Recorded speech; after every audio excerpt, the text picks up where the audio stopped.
The war was over, and humanity had won.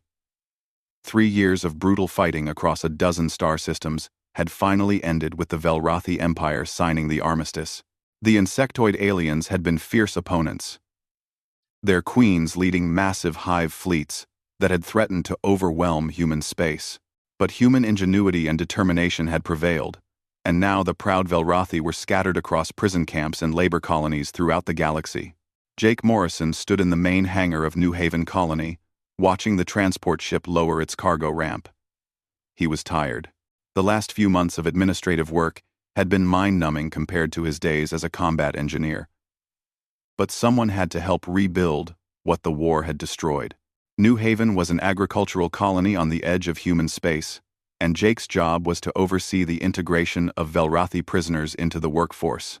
Captain Harris walked up beside him, a wide grin on his weathered face. Several other officers followed, all of them sharing the same amused expression. Jake felt a knot form in his stomach. When Harris smiled like that, someone was about to have a very bad day.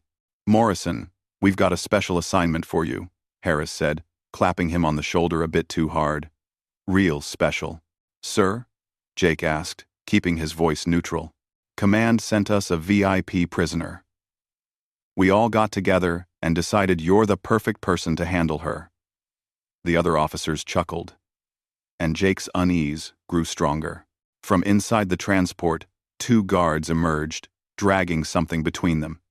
At first, Jake thought it was just cargo, but then he saw the chains. Heavy industrial chains, the kind used for securing dangerous machinery. And at the end of those chains was a Velrothi. But not just any Velrothi. Even in her broken state, Jake could tell she had once been magnificent. She was larger than the typical Velrothi soldier, nearly 7 feet tall, with a broader carapace. Her chitinous armor, which should have gleamed with iridescent colors, was cracked and dull. 2 of her 4 arms hung at odd angles, clearly broken and poorly healed. Her wings, those delicate membranes that Velrothi queens used in their mating flights, were torn and scarred. The guards threw her down at Jake's feet. She hit the metal floor hard but made no sound. Didn't even flinch. Her large compound eyes stared at nothing, and Jake noticed that someone had carved identification numbers into her carapace. "Allow me to introduce Kayelith," Harris announced, his voice dripping with mockery. "Former queen of the 7th Hive Fleet. She's the one who glassed the colony on Harper's World, killed about 40,000 civilians, if I remember correctly."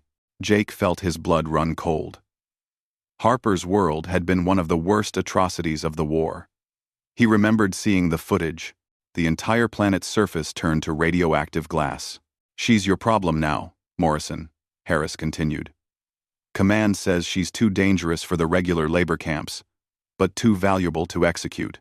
Some politicians think we can use her for research or propaganda, or some such nonsense.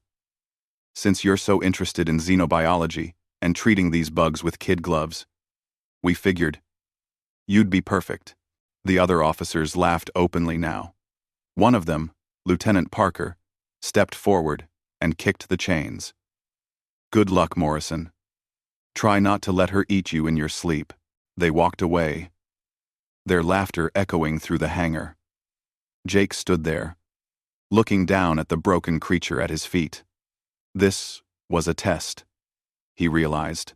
They expected him to fail, to either abuse her or be killed by her. Either outcome would prove their point that mercy toward the Velrothi was foolish. Kayelith still hadn't moved. Her breathing was shallow, and Jake could see infection oozing from several cracks in her carapace. How long had she been in those chains? How long since she'd received medical attention? Jake knelt down slowly, keeping his movements calm and predictable.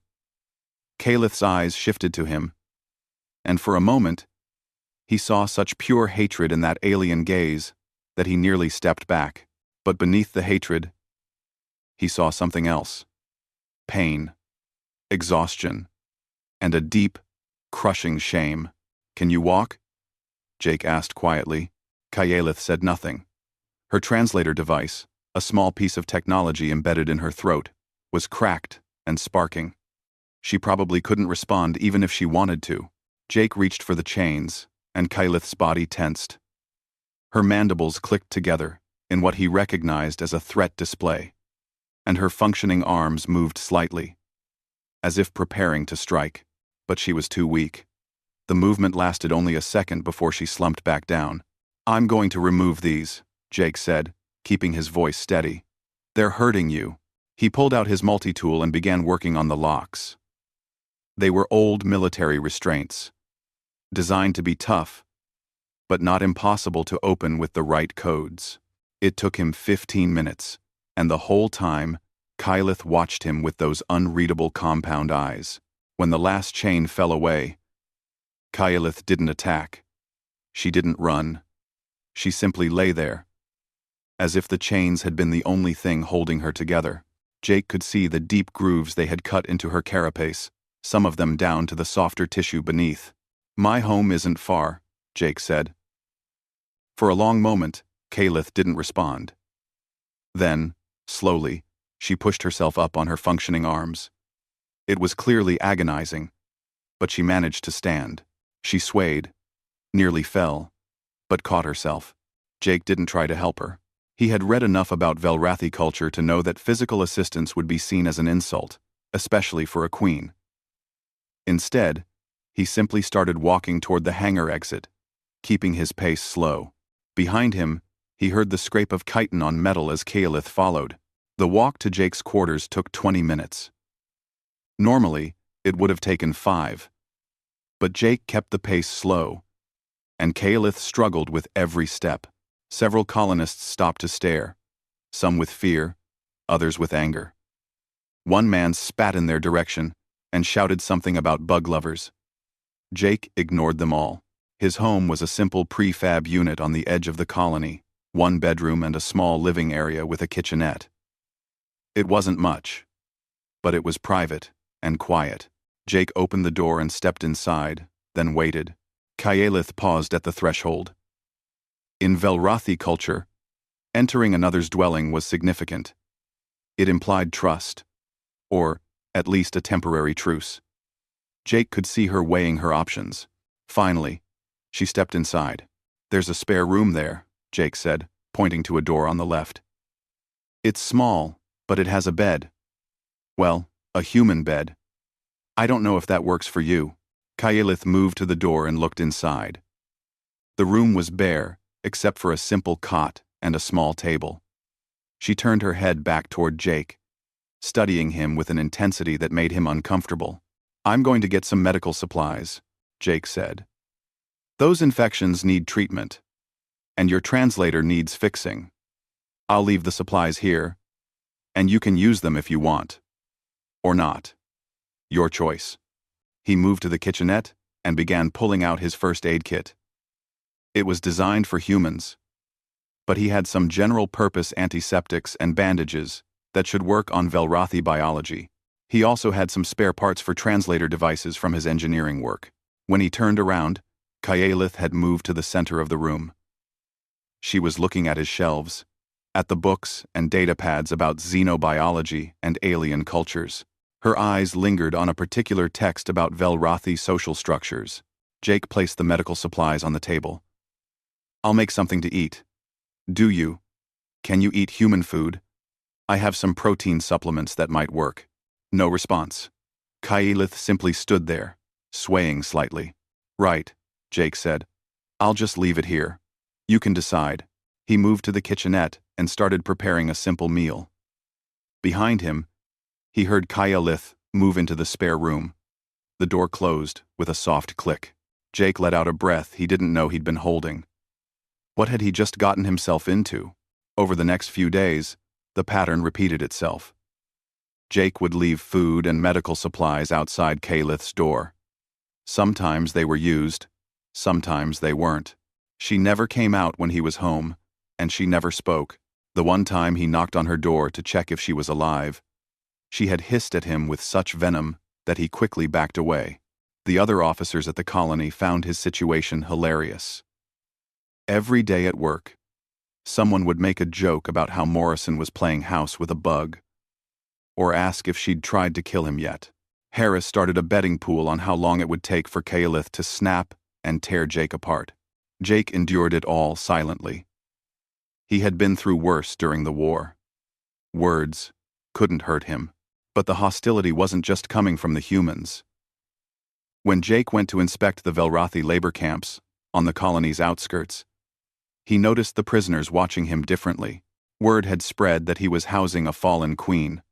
Some Velrathi looked at him with confusion, others with contempt. A few looked at him with something that might have been hope, though he couldn't be sure. 1 week after Kaelith's arrival, Jake came home to find his living room ransacked. His heart jumped into his throat. Had she finally attacked? Was this her escape attempt? Then he saw her. Kaelith was sitting on the floor, surrounded by his research papers and data pads. Her broken translator had been partially repaired with the parts he'd left for her, and she was reading one of his texts on Velrathi neural biology. She looked up at him as he entered, and for the first time, there was something other than hatred in her eyes. Curiosity, perhaps. Or maybe confusion. "This section," she said, her voice emerging as a raspy, distorted sound from the damaged translator. "Wrong. Neural clusters not arranged this way. Human researchers misunderstood the imaging." Jake stood there, stunned. Those were the first words she had spoken to him. Kaelith turned back to the papers, dismissing him. But Jake noticed that the medical supplies were gone from outside her door, and several of the infections on her carapace looked cleaner. She was healing. It wasn't much. It wasn't forgiveness or friendship, or even basic civility. But it was a start. Jake pulled up a chair and sat down across from her, careful to keep his distance. "Show me what's wrong," he said. "I want to learn." Kaelith's mandibles clicked softly. Then, slowly, she began to explain. The corrections Kaelith made to Jake's research were detailed and precise. She pointed out errors that human scientists had been making for years, misunderstandings about how Velrathi nervous systems processed information. Jake listened carefully, taking notes on his datapad, asking questions when he didn't understand. Kaelith answered most of them, though sometimes she would simply stop talking and stare at nothing, lost in memories that Jake couldn't access. After that first night, things changed slowly. Kaelith still kept to her room most of the time, but occasionally, Jake would come home to find her in the living area, reading his books, or watching the news feeds on his screen. She never greeted him, never acknowledged his presence, unless he spoke first. But she stopped, hiding completely. Jake established a routine. Every morning before work, he would prepare 2 meals, one for himself and one for Kaelith. He'd leave hers on the table and eat his own quickly before heading out. When he returned in the evening, her plate would be empty. He'd prepare dinner the same way, and they would eat in silence, often on opposite sides of the room. 2 weeks after her arrival, Jake came home to find Kaelith examining his collection of alien artifacts.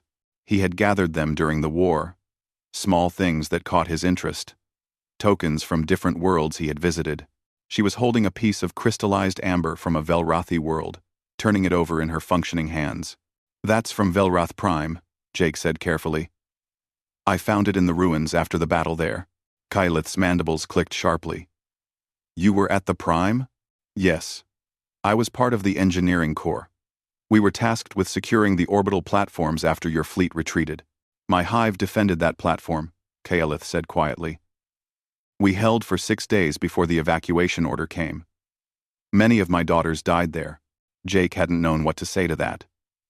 The war had been brutal on both sides, filled with losses and grief. He set down his bag and moved to the kitchenette, starting on dinner preparations. "Why do you keep these things?"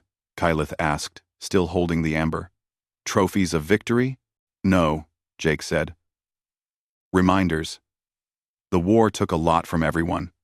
I keep them, so I don't forget that there were real people, real lives, on both sides. It helps me remember why I never want another war." Kaelith was silent for a long moment. Then she carefully placed the amber back on the shelf. "You are strange for a human. I get that a lot." Over the following weeks, their conversations grew longer.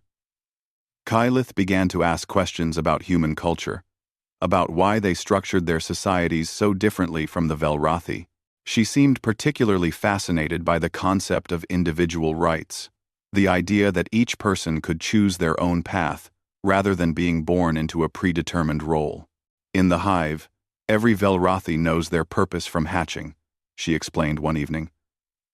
The workers, the soldiers, the drones, all have their place. The queen guides them, connects them through pheromones and neural links. They are part of her, and she is part of them. To be separated from the hive is to lose yourself. Is that how you feel? Jake asked. Lost? Kylith's large eyes fixed on him. I am nothing now.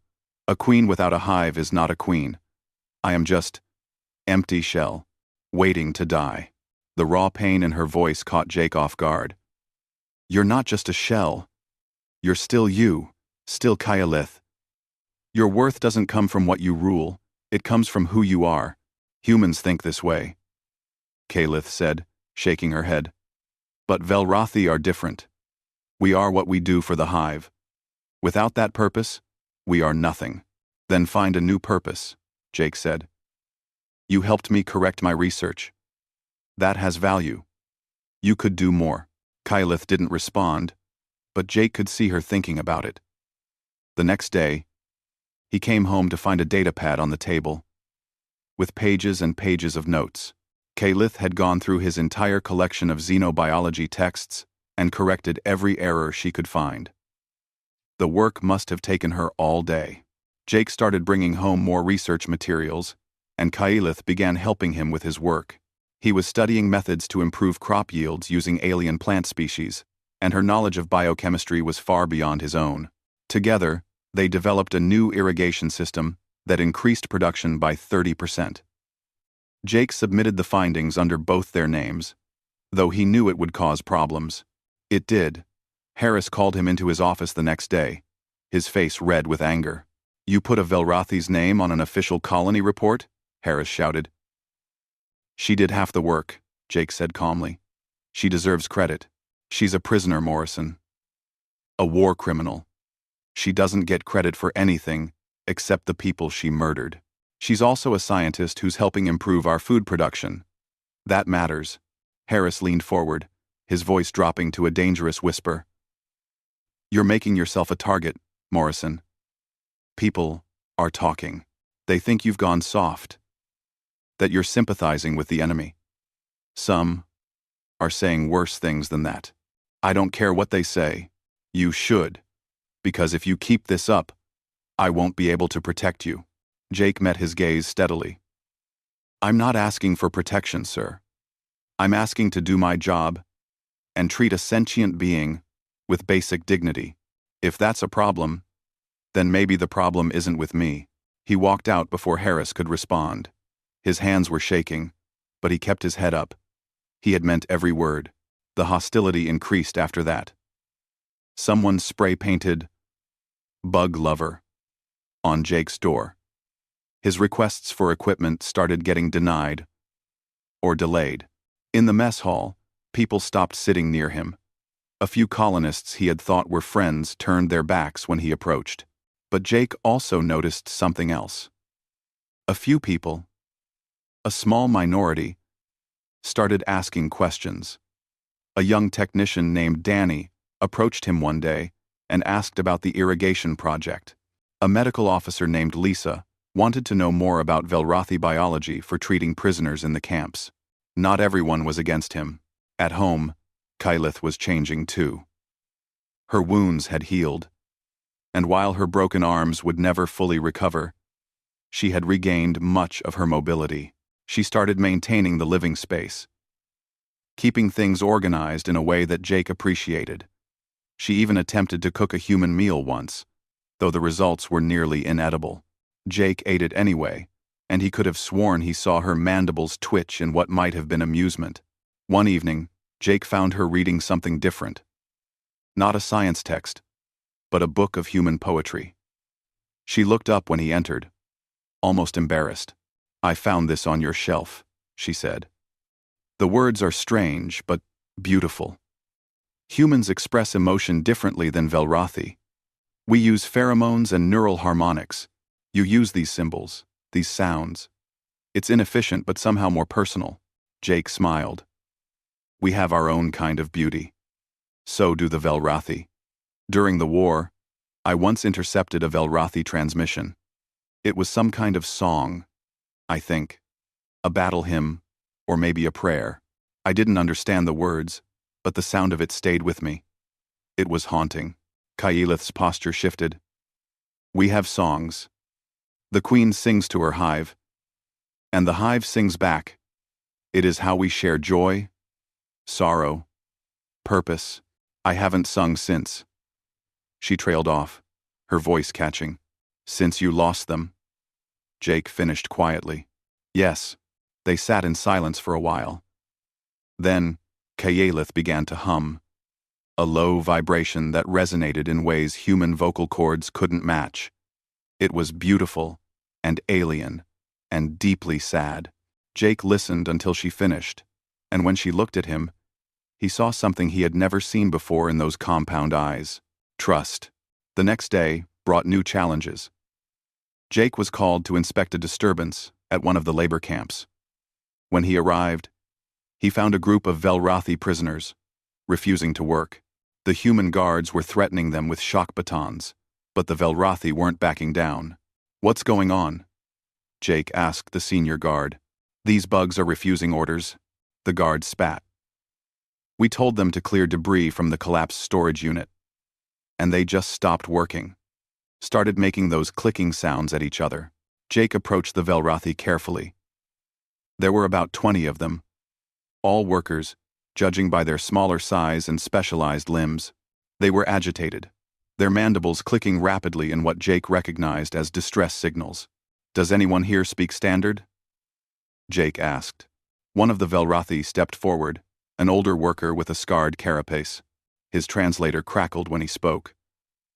The collapsed unit is not safe. Structural supports are failing. Send us in there. We die. Jake examined the building. The guard was right that it needed to be cleared, but the Velrothi was also right that it looked dangerous. Why didn't you report this to your supervisors? The Velrothi workers' mandibles clicked in what might have been bitter laughter. Report to humans? They not listen to us. We are just bugs. Just tools. The words hit Jake harder than he expected. How many times had he heard his fellow humans use that exact language? How many times had he stayed silent? I'll check it myself, Jake said. If it's unsafe, we'll find another way. I'll time. The guards protested, but Jake pulled rank. He entered the building carefully, using his engineering scanner to check the supports. The Velrothi had been right. The whole structure was on the verge of collapse. Sending anyone in there would have been suicide.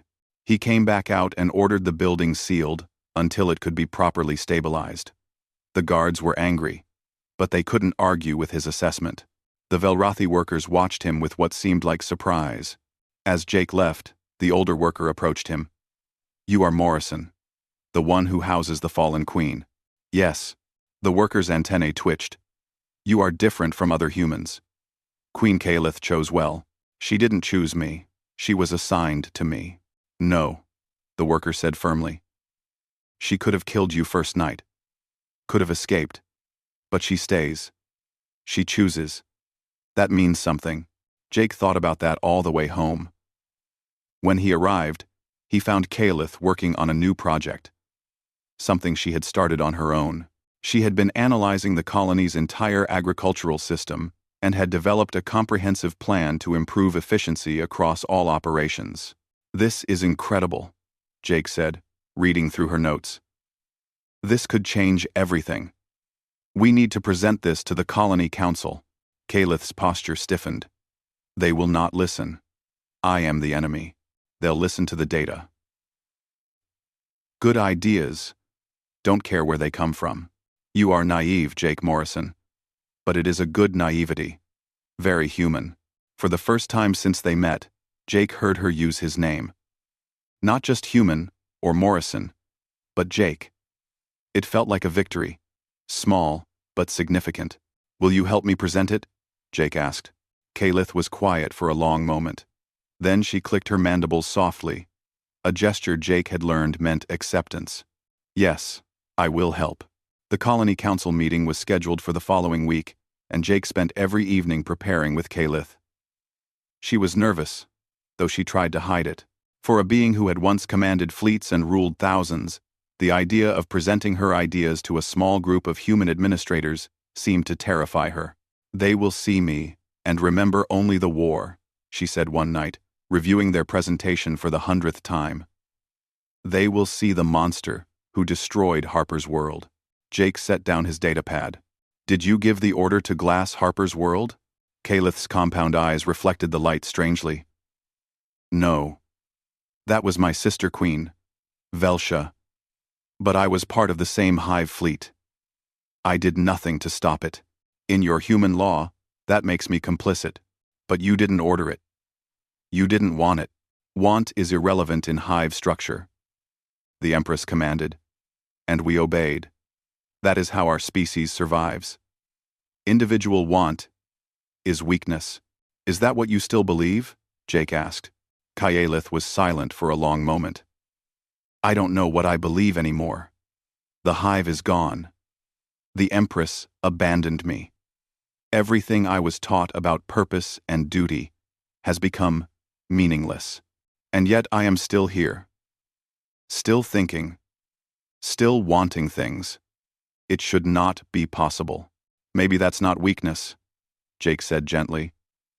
"Maybe that's strength. The strength to become something new."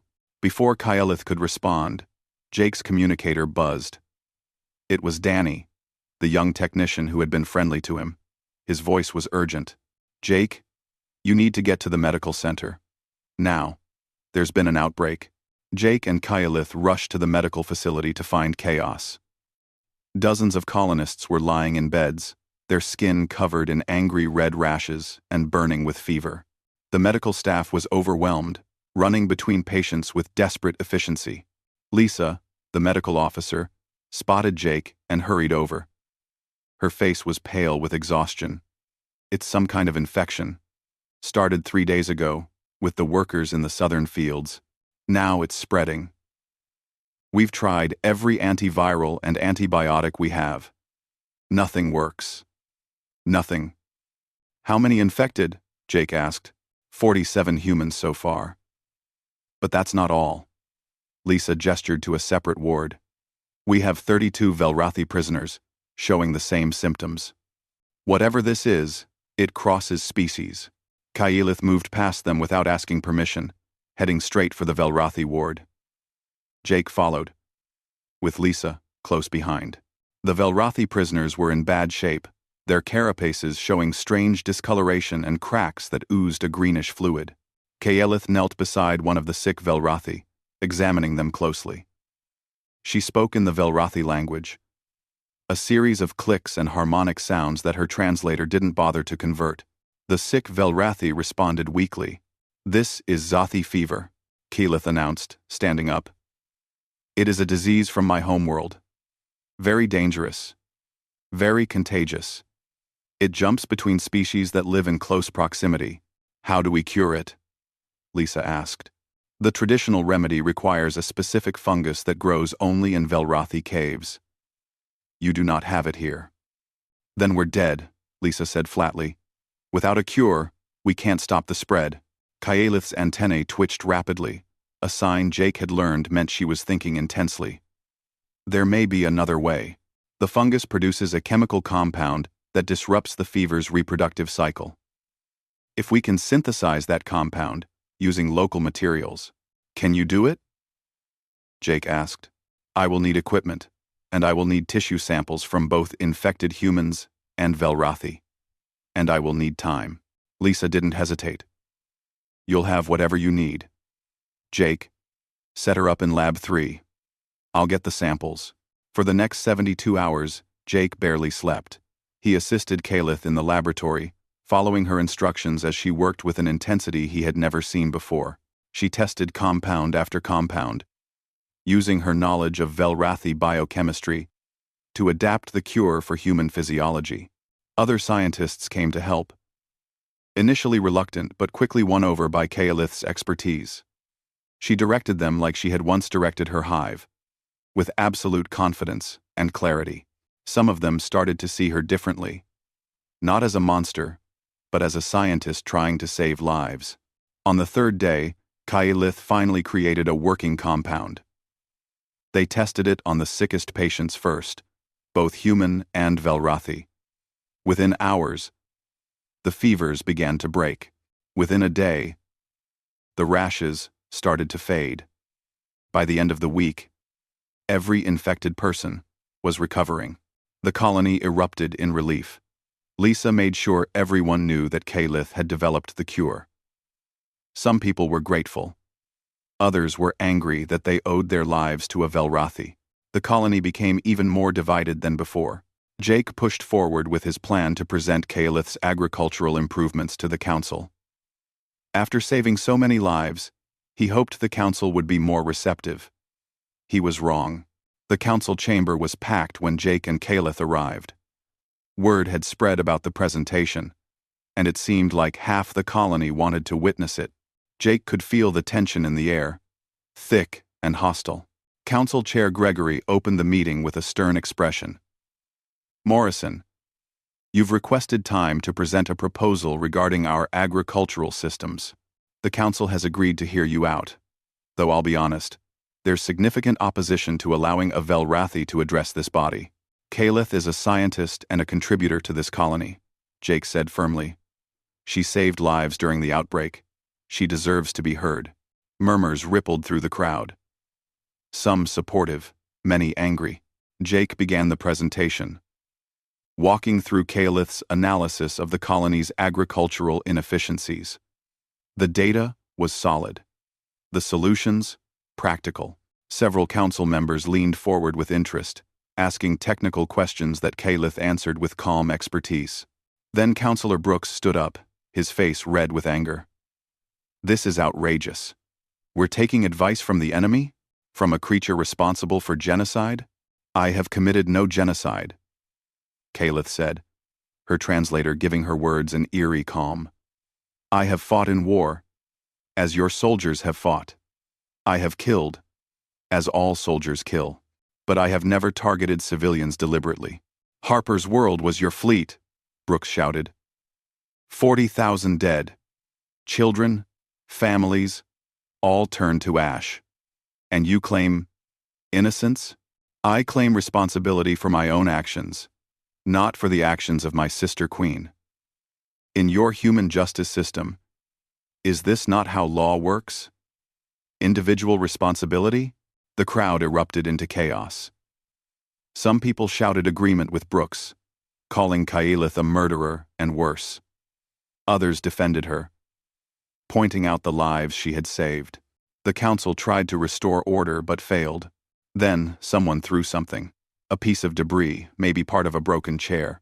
It flew through the air and struck Kaelith in the head, cracking her already damaged carapace. She staggered but didn't fall. Jake moved to help her. But suddenly there were people rushing toward them from both sides. Some trying to protect them, others trying to attack. Security guards pushed through the crowd, but the situation was spiraling out of control. "Get her out of here," someone shouted. Jake grabbed Kaelith's arm and pulled her toward the exit. They made it to the hallway, but a group of colonists followed them. Jake recognized some of them as people who had lost family in the war. "You think you can just walk in here?" a woman screamed. "You think saving a few lives makes up for the thousands you killed?" "Please," Jake said, stepping between them and Kaelith. "This isn't helping anyone. Get out of the way, Morrison," a man growled. "This doesn't concern you. It concerns me when you try to hurt someone under my protection." Someone shoved Jake hard. He stumbled, but kept his footing. Behind him, he heard Kaelith make a threatening sound, her mandibles clicking rapidly. She was preparing to fight. "Don't," Jake said to her. "Don't give them an excuse." More colonists arrived, and the hallway was getting crowded. Security was trying to push through, but they were blocked. Jake could see the situation was about to turn violent. Then he saw it. A man in the crowd pulling out a plasma pistol, an old military weapon that should have been turned in years ago. The man's hand was shaking, his eyes wild with grief and rage. "For Harper's world," the man whispered, raising the weapon. Jake didn't think. He threw himself backward, slamming into Kaelith and knocking her aside just as the plasma bolt fired. The superheated energy struck Jake in the shoulder, burning through his clothes and flesh. The pain was immediate and overwhelming. He hit the ground hard, his vision going white. He heard Kaelith roar, a sound of pure fury that he had never heard from her before. Through his blurred vision, he saw her move with shocking speed despite her injuries. She grabbed the gunman and threw him into the wall with enough force to crack the metal panel. Then she turned to face the crowd. All four of her arms spread wide, her damaged wings flaring out in a threat display that would have been terrifying even if she were completely healthy. But she didn't attack. Instead, she positioned herself over Jake's body, protecting him from any further assault. Her mandibles clicked out a warning that needed no translation. Security finally broke through, weapons drawn. "Everyone back! Now!" The crowd dispersed quickly, fear overcoming their anger. The gunman was unconscious, and Kaelith still stood over Jake, refusing to move until the medical team arrived. Lisa and her team rushed in with a stretcher. "Kaelith, we need to treat him. Please move." Kaelith looked down at Jake, her compound eyes unreadable. Then, she carefully stepped aside, but stayed close as they loaded Jake onto the stretcher. "You saved his life during the outbreak," Lisa said to Kaelith as they hurried toward the medical center. "Now he's saved yours. I'd say you're even." "No," Kaelith said quietly. "He saved more than my life. He saved my purpose." Jake drifted in and out of consciousness as they worked on him. The plasma burn was serious but not fatal. He would recover, though it would take time. Through the pain, he was aware of Kaelith nearby, refusing to leave despite the medical staff's protests. When he finally woke up hours later, she was sitting beside his bed, perfectly still. Her damaged carapace had new cracks from the fight, and there was human blood on her claws from when she had caught him. "You should not have done that," she said, when she saw his eyes open. "You could have died." "So could you," Jake managed to say, his throat dry. "I am a queen. Dying in battle would have been appropriate. You are a scientist, a builder. Your life has more value than mine." "That's not true." Kaelith leaned closer, her voice dropping to barely a whisper. "I killed your people, Jake Morrison. I led attacks that destroyed human colonies. I am responsible for so much death. Why do you protect me? Why do you treat me as if I have worth?" Jake met her alien gaze steadily. "Because worth isn't about what you were. It's about what you choose to become. You're choosing to save lives now instead of taking them. That matters." Kaelith was silent for a long time. Then she did something Jake had never seen a Velrathi do before. She bowed her head, a gesture of respect that went against everything in her culture's hierarchy. "I understand now," she said. "This is what humans call redemption." "No," Jake said. "This is what humans call friendship." Jake spent 2 weeks recovering from the plasma burn. The physical healing was straightforward, but the aftermath of the attack created complications that medicine couldn't fix. The colony was more divided than ever. Some people called Jake a hero for trying to protect everyone during the chaos. Others called him a traitor for defending Kaelith. The man who shot him was arrested but became a symbol for those who wanted all Velrathi expelled or executed. Kaelith stayed close during Jake's recovery. She helped the medical staff, using her knowledge to improve treatment protocols. Some of the doctors and nurses began to warm to her, seeing past her species to the intelligent, dedicated person underneath. Others refused to work with her and requested transfers. During one of Jake's physical therapy sessions, Lisa sat down beside him with a tired expression. "You know there's footage, right? From the council meeting? Footage?" Jake asked, pausing his exercises. Someone recorded the whole thing on their personal device. The attack, you jumping in front of Kalith, her protecting you afterward. It's spreading through the colony network. Some people are even sending it to other colonies. Jake groaned. That's going to make things worse. Maybe. Or maybe it'll make things better.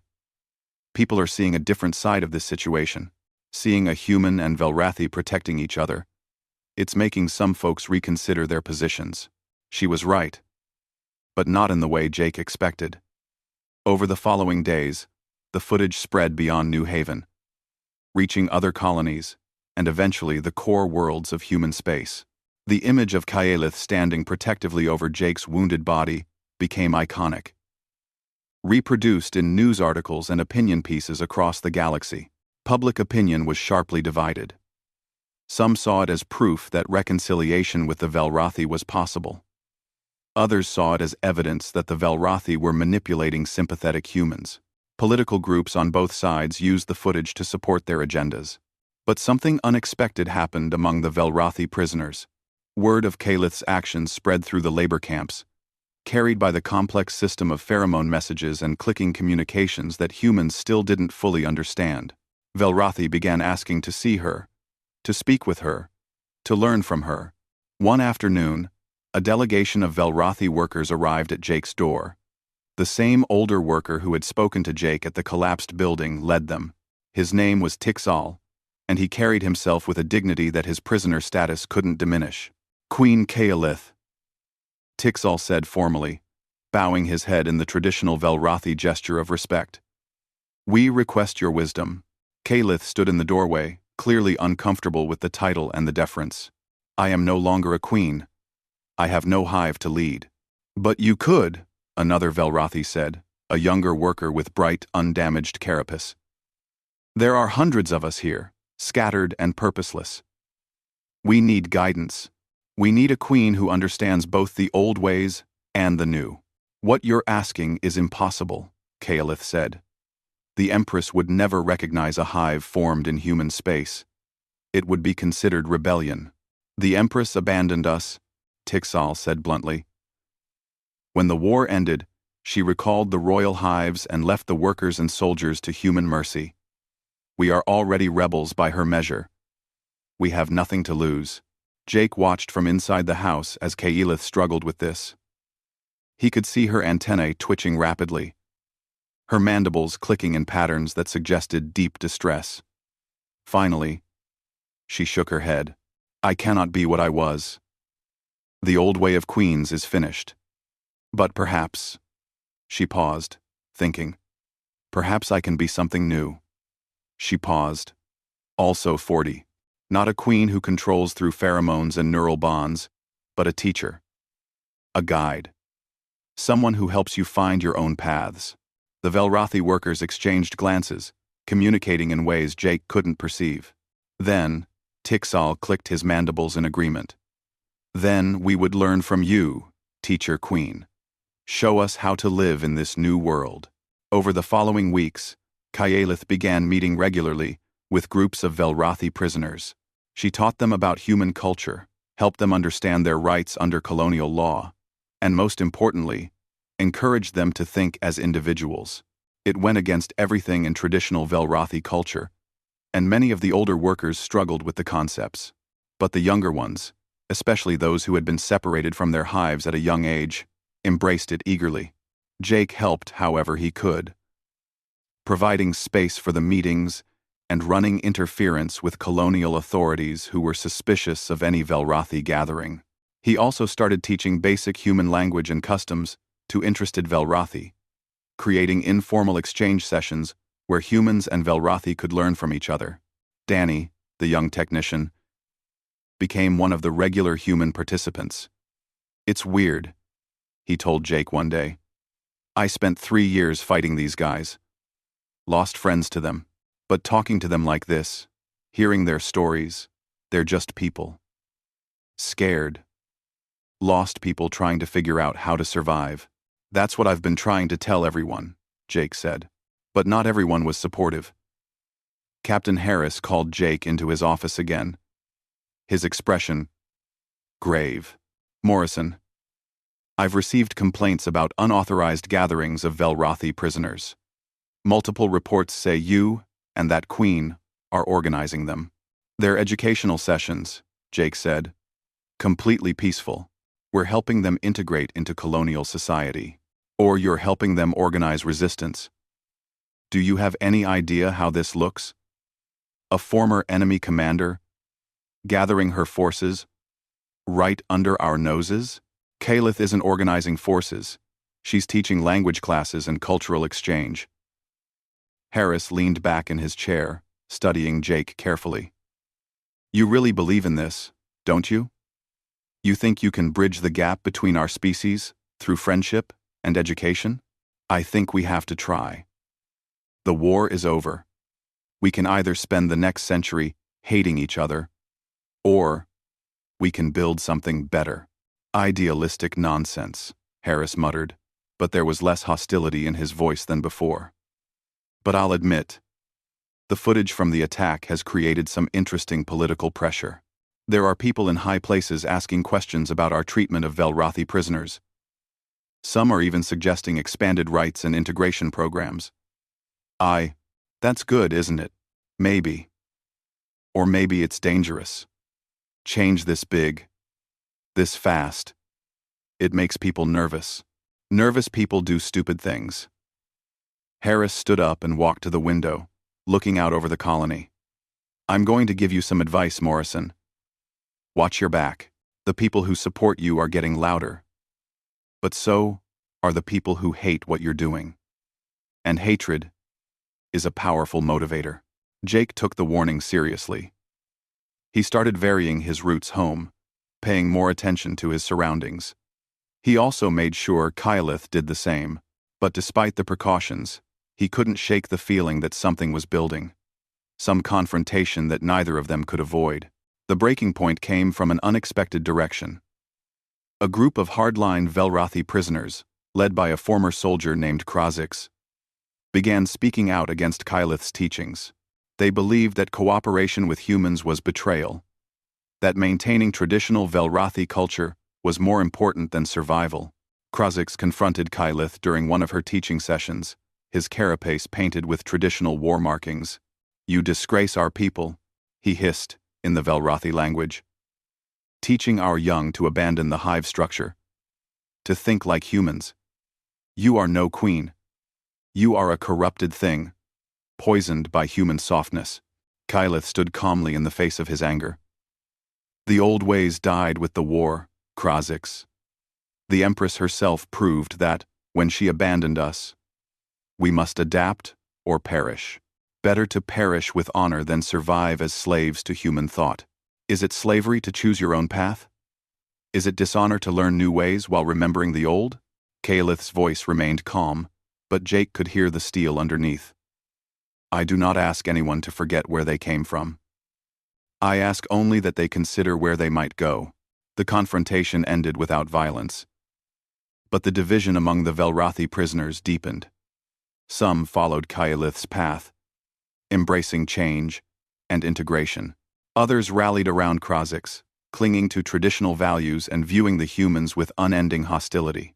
Then came the news that changed everything. A diplomatic mission from the core Velrathi territories was coming to New Haven. The remnants of the Velrathi Empire, now reorganized under Empress Shiala, wanted to inspect the conditions of their people in human captivity, and they specifically requested to meet with Kylith. Jake found Kylith standing outside that evening, looking up at the stars. Her posture was tense, her antennae barely moving. Are you afraid? Jake asked, joining her. The Empress was my sister, Kylith said quietly. We shared a hive mother. Were raised together. When the war came, she received the royal throne, and I was given a military fleet. She was always the stronger, the more ambitious. And when I failed, when my fleet was scattered and I was captured, she did nothing to retrieve me. She left me to die. What do you think she wants now? To prove a point. To show the other Velrathi what happens to those who fail. Or perhaps... Kylith paused. Perhaps to eliminate a threat. A fallen queen who teaches new ideas is dangerous to the old order. I won't let anyone hurt you, Jake said firmly. Kylith's mandibles clicked softly, a sound Jake had learned meant affection or gratitude. You have done more than save me, Jake Morrison. You have shown me that worth is not given by station or birth. It is earned through choice and action. Whatever happens when the Empress arrives, I will not hide.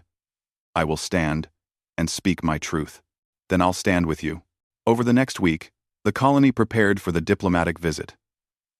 It would be the first formal contact between human and Velrathi governments since the armistice. Tensions were high, security was doubled, and everyone felt the weight of what was coming. Kylith spent the time working on a document. Something she said was a philosophical treatise on the future of Velrathi culture. She wrote it in both Velrathi and human languages, and she asked Jake to review the human translation. Reading it, Jake was struck by the depth of her thought. She argued for a new vision of Velrathi society, one that preserved their cultural identity while adapting to a changing galaxy. She proposed that queens could lead through wisdom and teaching rather than biological control. That individual Velrathi could have rights while still maintaining community bonds, that cooperation with other species was strength rather than weakness. This is revolutionary, Jake said. If other Velrathi hear this, it could change everything, or it could get me killed, Kylith said practically. But it must be said. Too many Velrathi are suffering because they cannot adapt. If my words can help even a few find a new path, then the risk is worthwhile. The night before the diplomatic mission arrived, Kylith asked Jake a question that surprised him. Do you believe humans and Velrathi can truly coexist? Not just survive near each other, but build something together? Jake thought about it carefully. I believe we can. I believe we have to. The galaxy is too big and too dangerous for any one species to face alone. We need each other, even if we don't realize it yet. Then we are both idealists, Kylith said. Two fools, hoping for a better future. Maybe. But sometimes fools change the world. Kylith was quiet for a moment. Then she reached out with one of her functioning hands and gently touched Jake's shoulder. It was the first time she had initiated physical contact, and the gesture meant more than words could express. Whatever happens tomorrow, she said. Thank you for seeing me as more than an enemy. Thank you for giving me a chance to become something new. You did that yourself, Jake said. I just gave you the space to do it, Jake said, and they stood together in comfortable silence, two unlikely friends on the eve of a meeting that could determine the future of both their species. The diplomatic ship arrived at dawn, a sleek Velrathi vessel that still bore the scars of war on its hull. The landing was smooth and precise, and when the ramp lowered, Empress Shiala emerged surrounded by her royal guard. She was magnificent, her carapace gleaming with deep purple and gold patterns, her four arms adorned with ceremonial markings that denoted her status as supreme ruler of what remained of the Velrathi Empire. Jake stood with the human delegation in the landing area, watching as the formal greeting protocols were observed. Beside him, Kylith stood tall despite her damaged carapace and broken arms.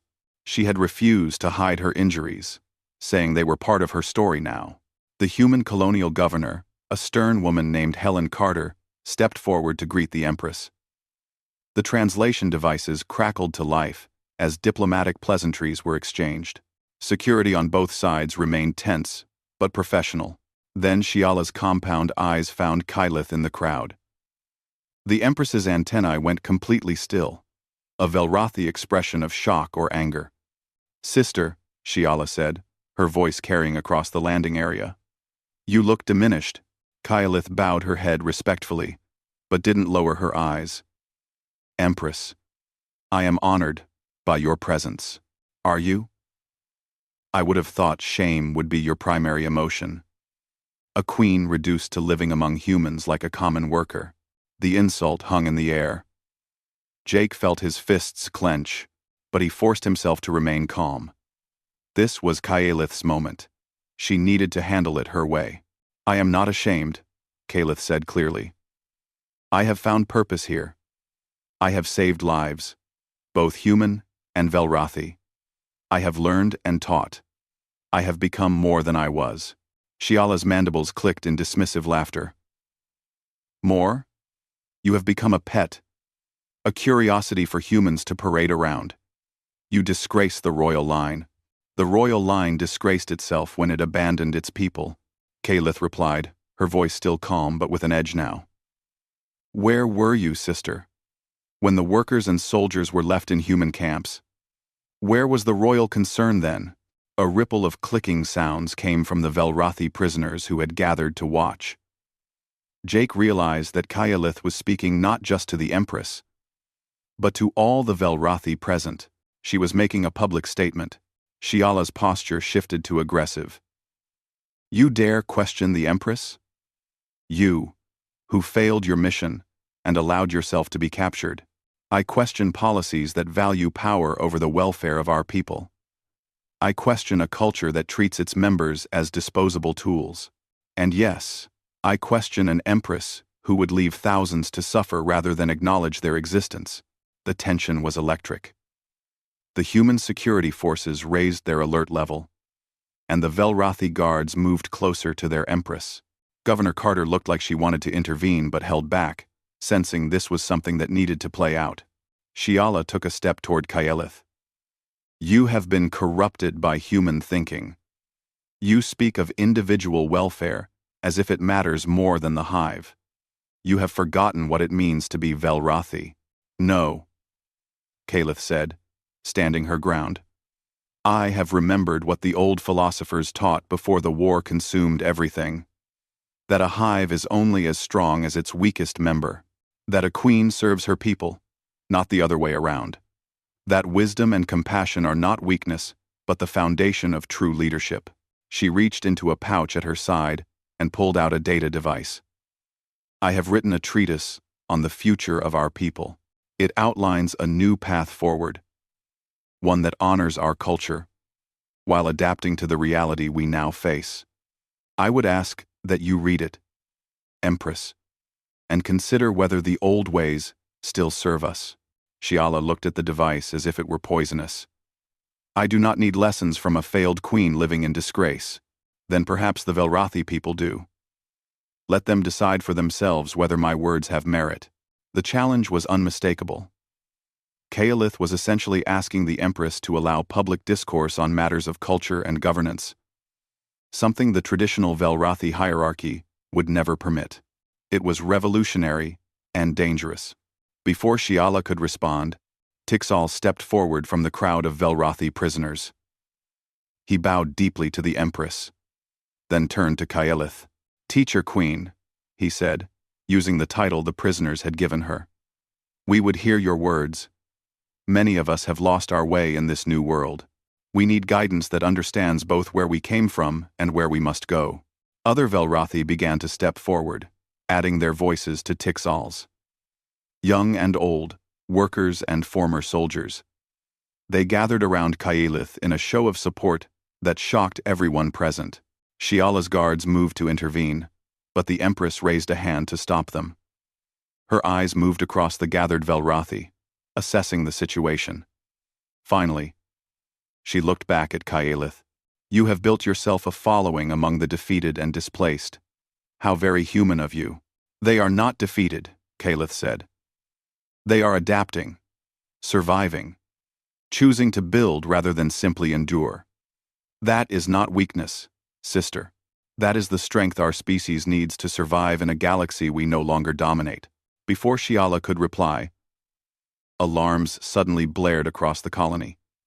Jake's communicator buzzed urgently, and Governor Carter's face went pale as she received an emergency message. We have a situation, Carter announced. Multiple contacts on sensors. Unknown ships approaching the colony at high speed. The mood shifted instantly from diplomatic tension to potential combat crisis.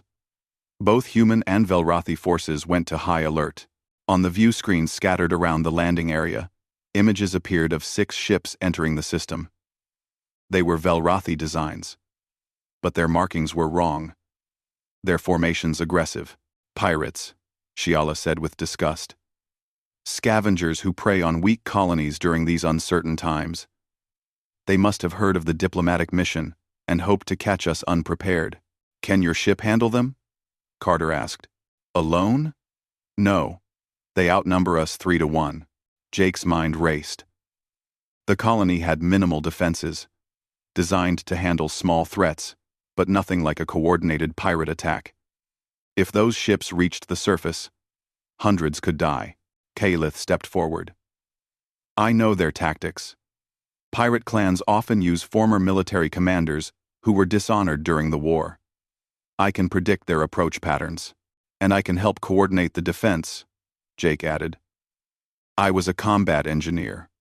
I know how to maximize what we have. Shiala looked at them both, her expression unreadable. Then she clicked her mandibles in decision.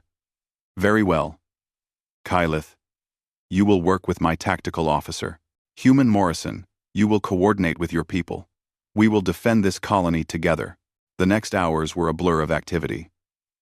Kalith worked with the Velrathi and human commanders, analyzing the pirate attack patterns and predicting their strategies. Jake organized civilian defenses and worked with the engineering teams to maximize the colony's shield generators and weapons platforms. The pirates came in hard and fast, using the exact tactics Kylith had predicted. The combined human Velrathi defense met them with coordinated fire, ships working in tandem in ways that would have been impossible before the armistice. Shiala's ship and the colony's defense platforms focused fire, while Jake's hastily assembled civilian volunteers provided support and evacuated vulnerable areas. One pirate ship broke through the defensive line, heading straight for the landing area where the civilians had gathered. Jake watched in horror as it descended, weapons charging for what would be a devastating strike. Then Kylith's voice came over the communications system, speaking in Velrathi. Jake's translator picked it up a moment later. This is Queen Kalith of the 7th Hive Fleet. You dare attack under my watch? You dare threaten those I have sworn to protect? Know this, Raiders. I have fought and bled for this colony. I have sacrificed everything for these people, human and Velrathi alike. If you strike here, you strike at me personally, and I will not forgive. The pirate ship hesitated. Through the communications array, Jake heard frantic clicking from the raider crew. They knew that name. They knew what Kayalith had been. The ship turned away, breaking off its attack. The other pirates, seeing their momentum broken and facing coordinated resistance, retreated as well. Within an hour, the system was clear. In the aftermath, as emergency crews tended to minor damage and injuries, Empress Shiala approached Kayalith and Jake. Her posture was different now. Less hostile. More thoughtful. You saved many lives today, Shiala said. Human and Velrathi both. Even the pirates recognized your authority, sister. They feared you more than they feared an empress. They feared what I represented. Kalith corrected. A queen who fights not for conquest but for protection. Who leads not through force but through earned respect. Shiala was quiet for a long moment. Then she took the data device Kayalith had offered earlier. I will read your treatise, and I will distribute it among our people, not as official policy, but as a perspective worth considering. The war has changed us all, perhaps more than we realized. We must decide what kind of people we will become. That is all I ask, Kayalith said. The chance for our people to choose their own path forward. Over the following days, negotiations between the human and Velrathi governments took on a new tone.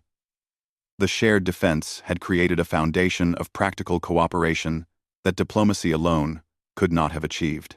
Treaties were drafted to improve conditions for Velrathi prisoners, establish cultural exchange programs, and create pathways for integration of those who wish to live in human space. Kayalith's treatise spread rapidly through Velrathi communities, both in human space and in the remnant empire territories. It sparked fierce debates, with traditional authorities denouncing it while younger Velrathi embraced its ideas. The divisions it created were painful, but they were also necessary. Change always was. 6 months later, Jake stood in a formal assembly hall on New Haven, watching as Governor Carter prepared to make an important announcement.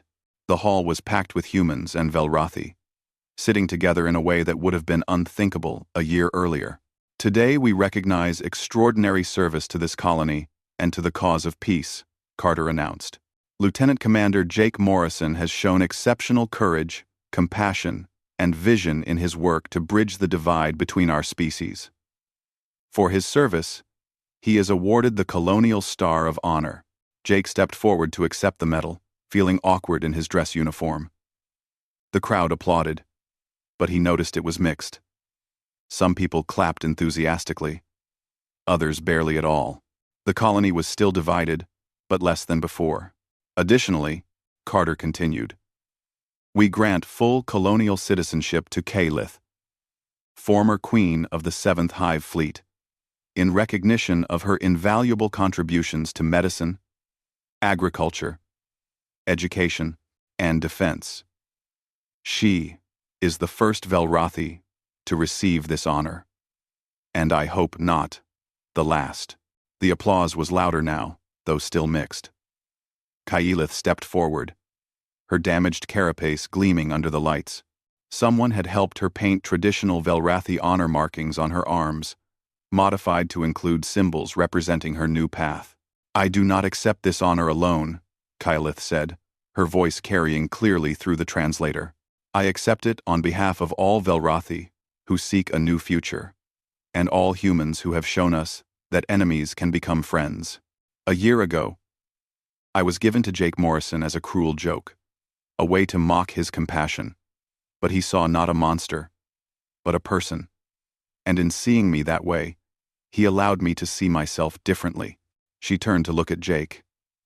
You raised me, not through pity or charity, but through respect and friendship. You showed me that worth is not defined by power or status, but by choice and action. I was a queen who ruled through biological dominance. Now I am a teacher who leads through earned wisdom. I am higher now than I ever was before, not because of any throne, but because I have learned what true leadership means. The applause was thunderous now, and Jake saw tears in the eyes of some of the listeners, both human and Velrathi. This was a moment that would be remembered, a turning point in the relationship between two species that had been at war. After the ceremony, Jake and Kaelith stood outside, watching the sunset paint the sky in shades of orange and purple. In the distance, construction crews worked on the new cultural center, a joint project where humans and Velrathi would learn together. We're really doing it, Jake said. Building something new. Yes, Kaelith agreed. Though the path will not be easy, there is still much hatred, much fear, on both sides. But there's also hope. And that's a start. Mine. Rezing. Mine. Mine. Mine. Mine. Mine. Kaelith clicked her mandibles in the pattern Jake had learned meant contentment. I have been thinking about our next project. A school where young humans and Velrathi can learn together from childhood. If we can teach the next generation to see each other as individuals rather than enemies, imagine what they might build. I like it. We should write a proposal. We will need support, funding, political backing. We'll get it. People are starting to see what's possible. Your treatise is changing minds.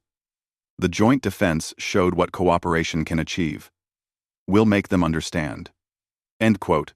They stood in comfortable silence for a while. Then Kaelith spoke again. Do you ever regret it? Taking me in when your people mocked you? Defending me when it made you a target? Jake thought about it honestly. The past year had been difficult, full of conflict and danger and loss, but it had also been meaningful in ways he had never experienced before. No, he said finally, not even for a moment. You're my friend, Kaelith, one of the best friends I've ever had. Whatever happens next, we'll face it together. Together, Kaelith repeated. A very human concept, but I find I like it. In the distance, a group of young Velrathi and human children played together, their laughter carrying on the evening breeze. They had been born during or after the war, And for them, the old hatred was just history. They saw each other not as enemies, but as classmates and friends. Jake smiled, watching them. This was what they had been fighting for. Not just peace, but the possibility of genuine friendship between species. The joke that had brought him and Kylith together had become the foundation of something bigger than either of them had imagined. A fallen queen, given as a mockery. But through compassion, respect, and genuine friendship, she had risen higher than she had ever stood before. Not as a ruler, but as a bridge between worlds. Not as a conqueror, but as a teacher and a friend. And beside her stood a human who had refused to see an enemy when everyone told him to. Who had chosen compassion over hatred, understanding over prejudice. Together, they had proven that the greatest strength came not from domination, but from the courage to see the potential in others and help them become something new. The sun set on New Haven, and tomorrow would bring new challenges. But Jake and Kylith would face them as they had faced everything else, together.